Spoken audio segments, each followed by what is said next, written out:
Welcome to UNSW's Engineering the Future podcast, a series where we'll speak to academics and industry leaders who are embracing cutting-edge ideas and pushing the boundaries of what is truly possible. In this episode, we'll take a deep dive into exciting developments in urban engineering and discuss what impacts we can expect on society as a whole over the next 2 decades. We'll hear from leading experts in the field, Associate Professor Taha Rashidi and Dr. Asal Bidarmaghz, as they explain how emerging technologies will dramatically transform the way growing populations live, work, and commute in urban areas. They'll look up to the skies and discuss the feasibility of flying cars and drones as a form of transport, as well as looking down by making the case for increased infrastructure to be built underground. So join us as we discover how world-changing action starts with fearless thinking in engineering the future of cities.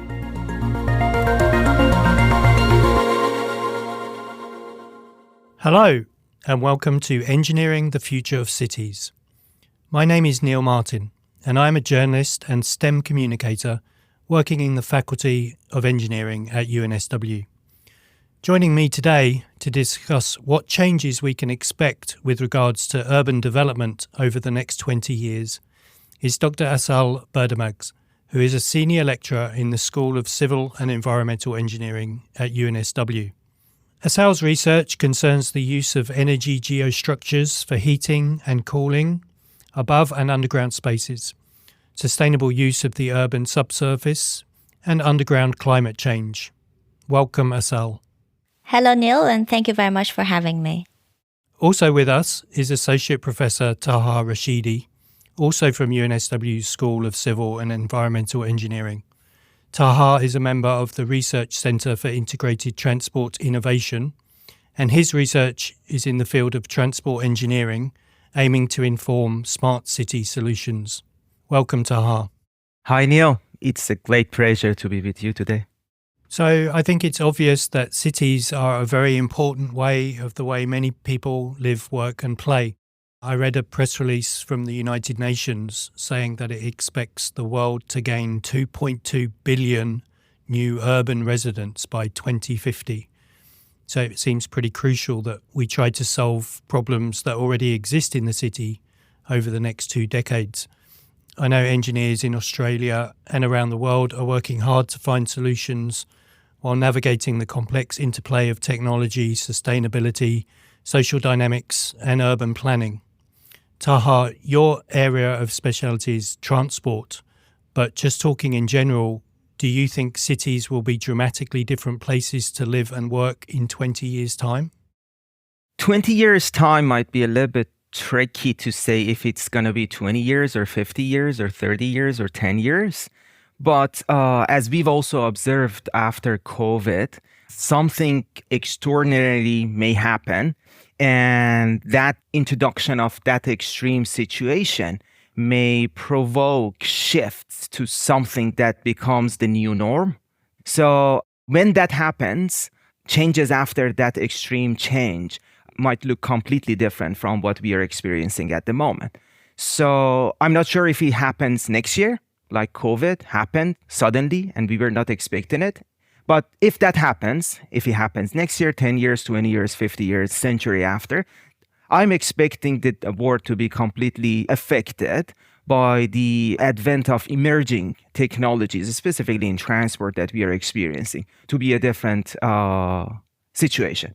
So yes, my understanding, or what I wanted to say was that, yes, I expect the future of urban systems, smart cities, and even regional livings to be significantly different with the flow of emerging technologies and mobility options that we are experiencing these days. Asal, when people think of future cities, they might think of people in flying cars and lots of interconnectivity and everything linked up to the internet. Do you think it's slightly unreasonable to think that that's going to happen 20 years from now, if at all? Yeah, I think it is unreasonable to think that that's going to happen in 20 years' time. Even though I would love to see something like flying cars everywhere, that will take certainly longer than that. So I think in the next 20 years, we will see the outcome of what we have started already, the initiatives for smarter, more sustainable and resilient use of cities and spaces and resources will be actually the normal in 20 years' time, hopefully. If we keep working hard on that, it might not even happen in 20 years' time. So I think the problem is already highlighted by researchers, by urban planners, by governments, by United Nations. Space and resources are limited, especially in the cities. And the majority of the world population is going to end up in cities in less than 50 years' time. I think in 20 years' time, what we're going to see is that we're going to guarantee, hopefully, that we will have a sustainable practice in place for space and resources. So your area of expertise is in transport, Taha. What are the major issues that we need to address with regards to urban transportation? If the situation stays as is, so nothing changes, we are still using the same mobility options that are already available, shared mobility options, ride-hailing, car sharing, public transport, private cars, fossil fuel to be still a common source of energy to our mobility options. If we proceed the way we are using fossil fuel, it's not sustainable. This is obvious. A big chunk of emission and pollutants are coming from the transport system, and we cannot continue using our own private vehicles the way we are using them. So technology, the way it's offering new mobility options, seems to offer us a solution to change our mobility behavior, our choices of mobility options. And now, with the advent of new technologies, we are becoming more creative as transport engineers and planners. We are considering these options that might get realized by the entire world and the population as ways to go around these solutions so that trips are reduced, traffic congestions are reduced, and the source of energy and emission is also changed to something that is sustainable. And can you explain a little bit more about those new technologies that you talk about? Electric vehicles, for example, if we look at the entire life cycle. So electric vehicles are commonly used as a solution for solving all of our emission and global warming greenhouse gas problems. However, if the whole life cycle is not green, definitely the problem is not solved. We know that if they're used less than 3-4 years, so the recycling process can cause more damage to the environment. So we need to have solutions, and that's why I was referring to new technologies, solutions that are sustainable, but we see them. If they're used wisely, if they're used based on evidence-based studies, we can use them in our advantage to reduce emission coming out of the transport system. And Asal, do you have any comments with regards to how important it is for engineers to kind of address the issues of transportation in cities? That seems to be one of the big bugbears for anybody that lives in an urban area. Absolutely, absolutely. And as I again said, space is what we are struggling with in cities, and it's definitely one of the most important issues to be addressed by engineers, and the cohorts of all engineers should get together to find a solution for that. So as a potential next 20-year solution, I can picture that we're going to move our transport, freight, delivery, utilities, everything to urban underground because, well, as human beings, we do require air and natural sunlight, but for short period temporary activities, we might be able to move them to the subsurface. And that has been initiated in some parts of the world. The logistics, I can definitely see them. More than I can see flying cars in next 20 years, I can see our delivery and freight and transport and utilities to be transferred to urban underground to use that space. I think there's definitely an interesting discussion with regards to urban underground that we'll maybe come to in a moment. But Taha, the comment about rather than going underground, going up in the air, as Asal kind of mentioned, people do talk about flying cars. Do you think they're actually feasible, or maybe some kind of new drone technology that would assist with transport? Feasibility of it, I leave it to other experts who are engineers and mechanical engineers. But from my point of view, there are many technologies coming together. And as soon as the connection between those types of technologies happen, we can expect something extraordinary happening. As another example of technologies that might change the game completely is 5G and then 6G and other generations of communication technologies. And now when we talk about 5G, it's just faster streaming capability to us as users. But those technologies can facilitate communication of smart cars. And as a result, we may end up having more efficient traffic flow, congestion to be reduced, accidents to be reduced. However, that comes at the cost of so many other complications in the system like privacy, data management, and infrastructure. But as soon as that happens, we may end up having a more efficient structure that is automated and can help us to operate the system more efficiently. Which sounds like it could reduce traffic jams, which seem to be the thing that a lot of people find very frustrating about living in cities.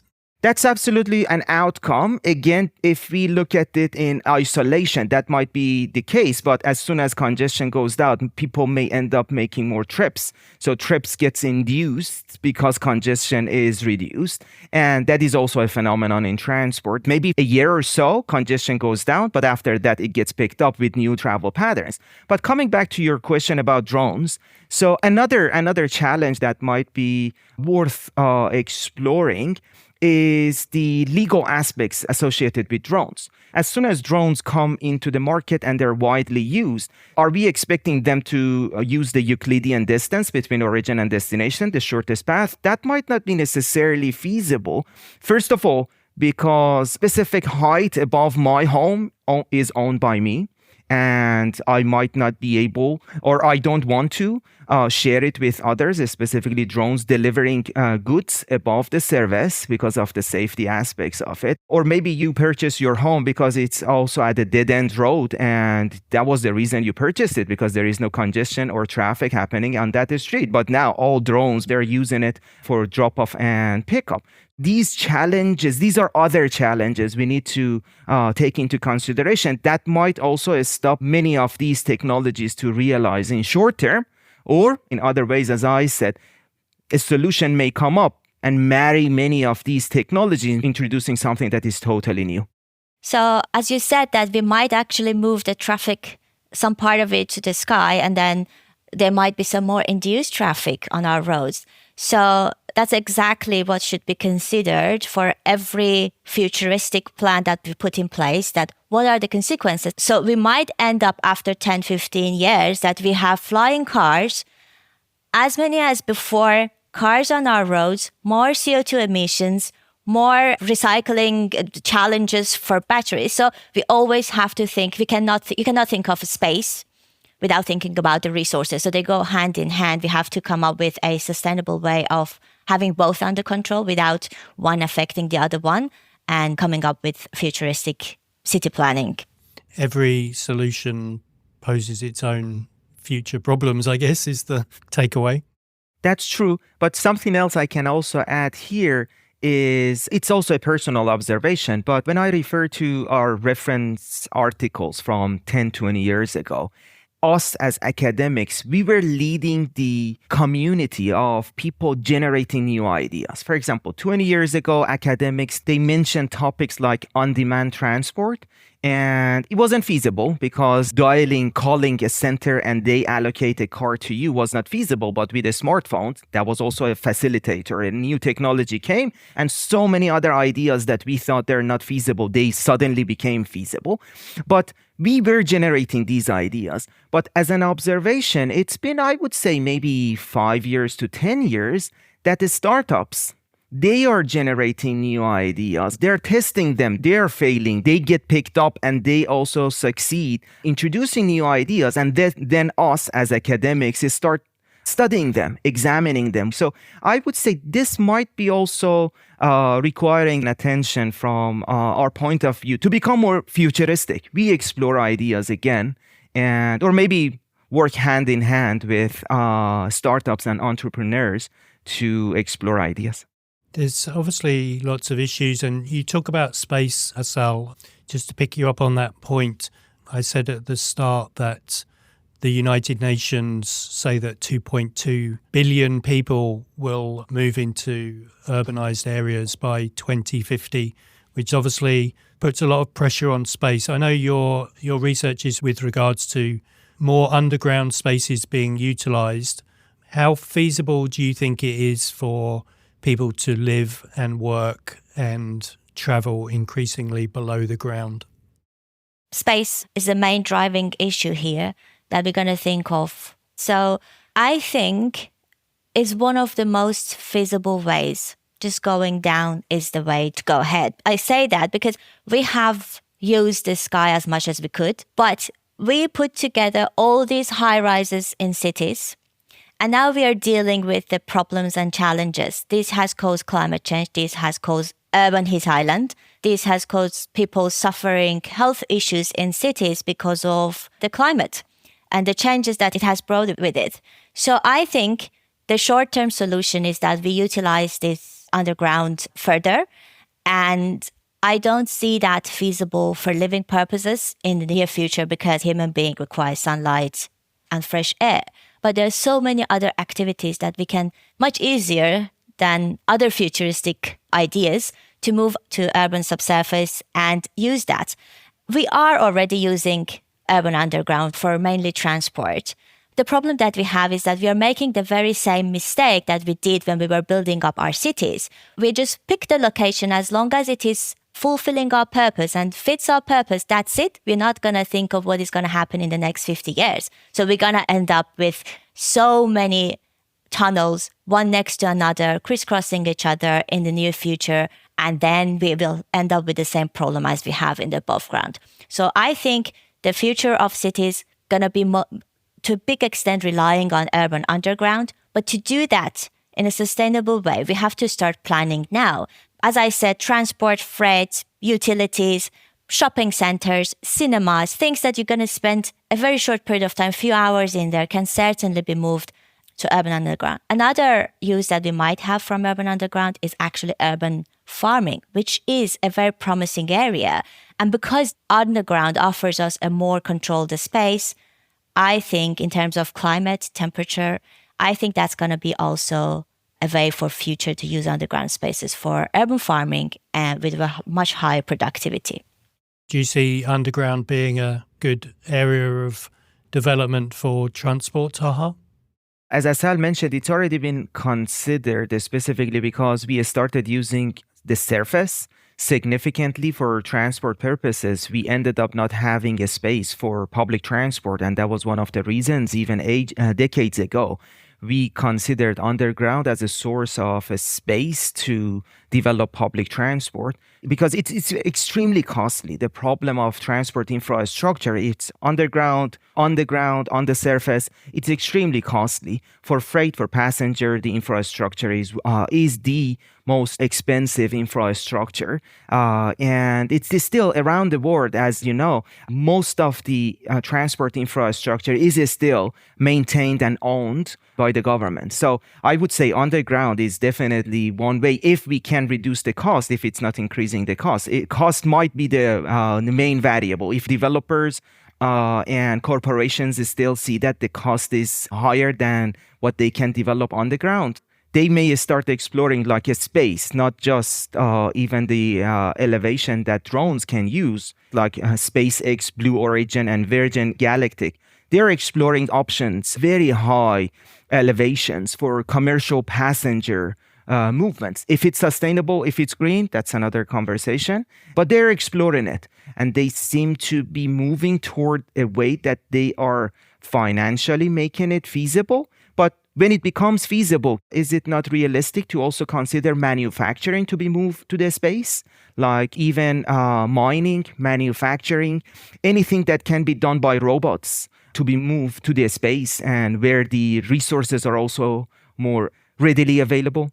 So your factories up in the sky and your cinemas down in the ground, is that what we're thinking of?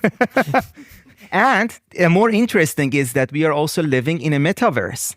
So we are living at our home or cubics in which we are interacting with people in a virtual world. So factories up in the stairs, cinemas underground, and we are living in our cubics in our metaverses. Asal, just to finish with regards to underground cities, are there places around the world that are kind of at the forefront of this, that are already kind of showing how things could be?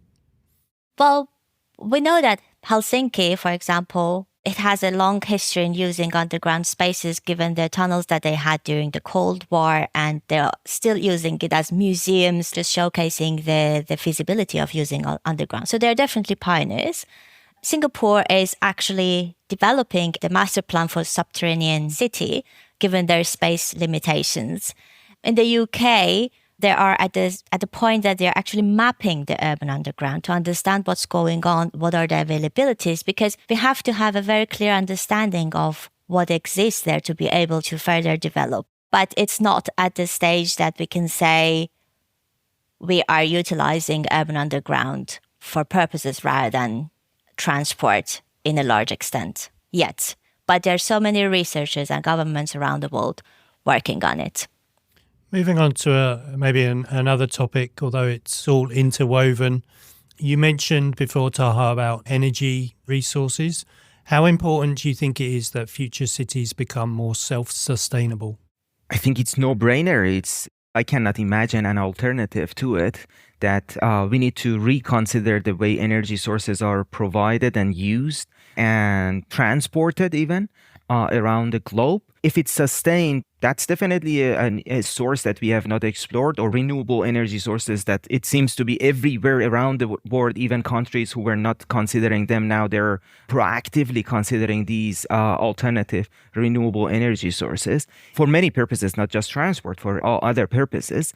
But I would say as soon as that happens, or the transition toward a sustainable world may require us to incentivize people who are adopting these renewable energies, or penalizing those who are not accepting it at the rate that society expects them to accept. So a mechanism that can systematically incentivize people using green mobility options, I think, is also required to achieve the targets that we have for 2035 or 50. If it's net zero target, we cannot just expect people to voluntarily accept all of these and then behave the way we expect them to behave. But the transition toward that target requires a systematic method to incentivize people who are accepting it early on. Taha, you mentioned that the transition towards a sustainable city or world is just the energy use and what we're using. I would actually rephrase that into our transition to a sustainable world and sustainable future is significantly reducing the CO2 emission. Without that, that is impossible. In any sector, from transport, we are now having EVs, that we think we are using electric vehicles. But as Taha mentioned, the life cycle is not sustainable, is not green. So for me and many others, the EV technology is not a done and dusted technology. It's still a long way to go. From manufacturing, from heating and cooling of buildings, in every sector, we have to find a way to reduce our carbon footprint. And if we do this properly, I can say we can secure our future and the sustainability of our future cities.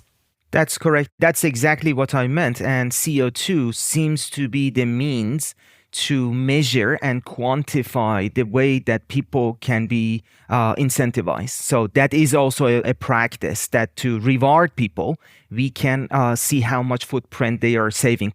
And one other part of sustainability, Asal, is something you mentioned before, which is to do with urban farming, which I think you said can even be done underground. But just in general, can you explain kind of what that urban farming would entail and what the benefits would be? I know that there's active research going around the world on underground farming, and with very promising results and observations. The reason being is that, well, looking into urban farming, we can think of the rooftop gardens, vertical gardens, which are very common in Hong Kong, for example. And of course, that actually helps with the CO2 emission reduction and air quality. But when we think about farming, it means that we need to produce fruits and vegetables, and that requires a space. And as we don't have such space available above ground, the researchers have started using abundant underground spaces for underground farming.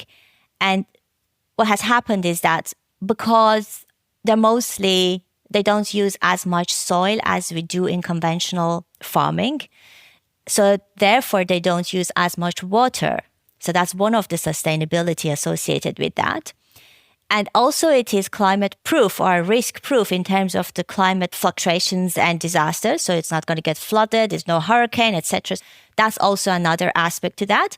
The air temperature, the light, everything is more under control. It's like you do everything in a larger scale, but in a laboratory environment. So you have more control over that. So they claim that they have massively, significantly high productivity in terms of the production of fruits and vegetables.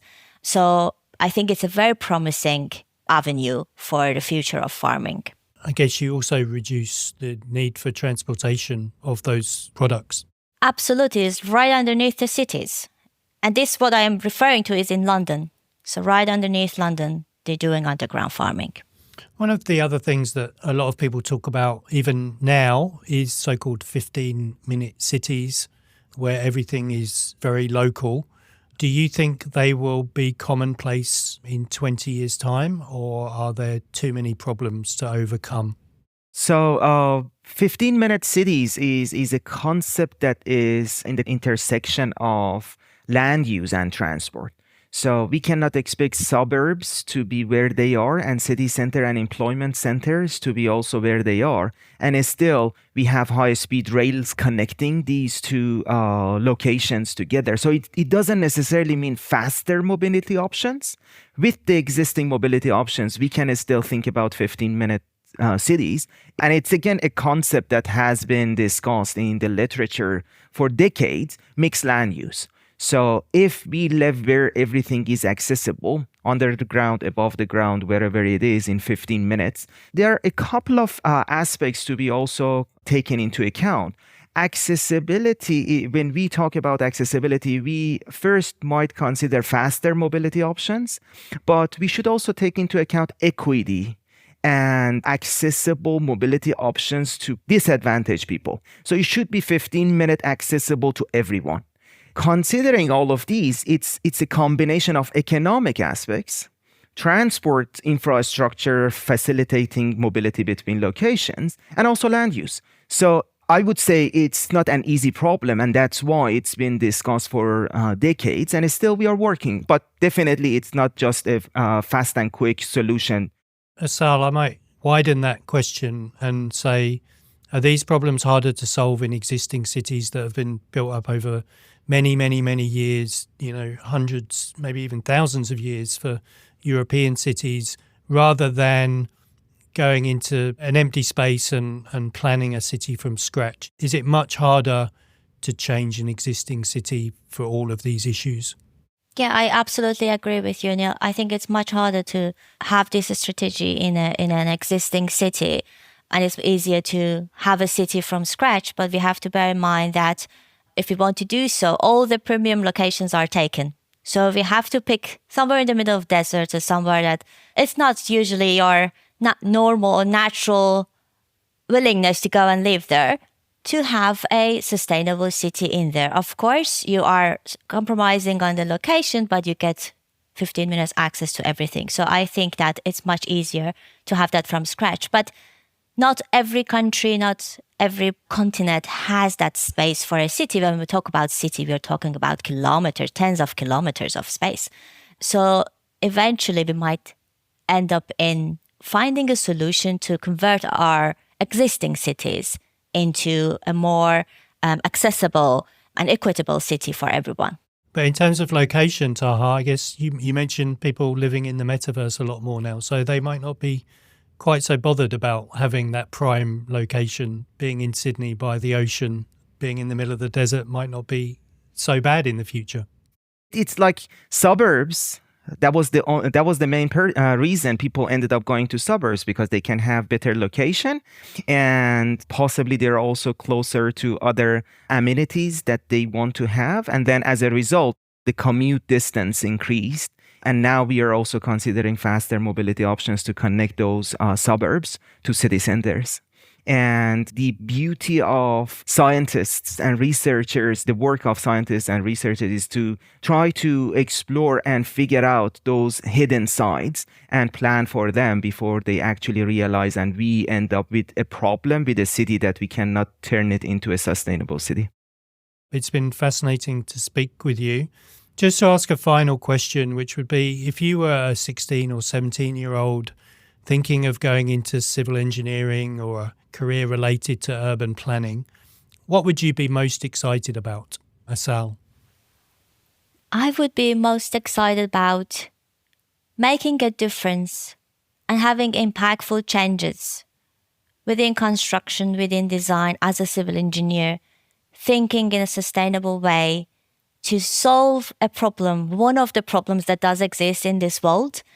Because unfortunately what we see is that we stick to the conventional methods as an engineer, especially as a civil engineer, because we want to play on the safe side. So over-designed, conservative design to make sure that our structures are stable. As a teenager going to pick civil engineering, I would think that I will be open to new ideas, not to get stuck in the small problems, trying to work with all different cohorts of engineers to think of a mega city in a sustainable way, because we cannot think in a sustainable way as a geotechnical engineer, but completely forget about the architectures and urban planners and transport people. We all have to work together and think of a sustainable city and sustainable solution. I would actually step out of the conventional methods that we have to hopefully come up with a very comprehensive, sustainable solution for our cities. And what are your thoughts about that as well, Taha? I'm trying to put myself into the shoes of a young person of that age, and I would say possibly AI might be something everybody is talking about. And I would say that might be overwhelming in terms of how classical methods and approaches might be experiencing a major shift in civil engineering, in transport engineering, and many other fields. Then where is my privacy? They're using our historical information. They're collecting whatever is collected from our cell phones, from our cars becoming our new cell phones, and from all sensors expected to be everywhere in a smart city, from garbage management, from weather condition, all these sensors that are expected to be a big component of a smart city. So I would say my recommendation also to people considering engineering is to focus on ethics aspects of engineering, and also consider learning and understanding how these generative pre-trained transformer methods might be further developed and evolve. Well, I might use that as a plug, because one of our other episodes in this series is about the future of AI. So anybody who is a bit more interested in the future of artificial intelligence can hopefully go and listen to that. Unfortunately, that's all we've got time for with regards to this episode.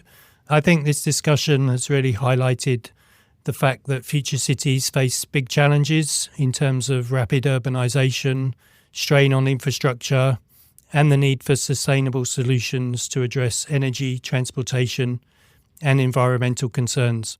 Hopefully the next generation of engineers are out there with some big, bold ideas to help create livable, resilient, and environmentally conscious cities. Dr. Asal Bidarmaghz, many thanks for joining me. Thank you very much for having me here. I had a great time. Thank you. And Associate Professor Taha Rashidi, it was also great to speak to you.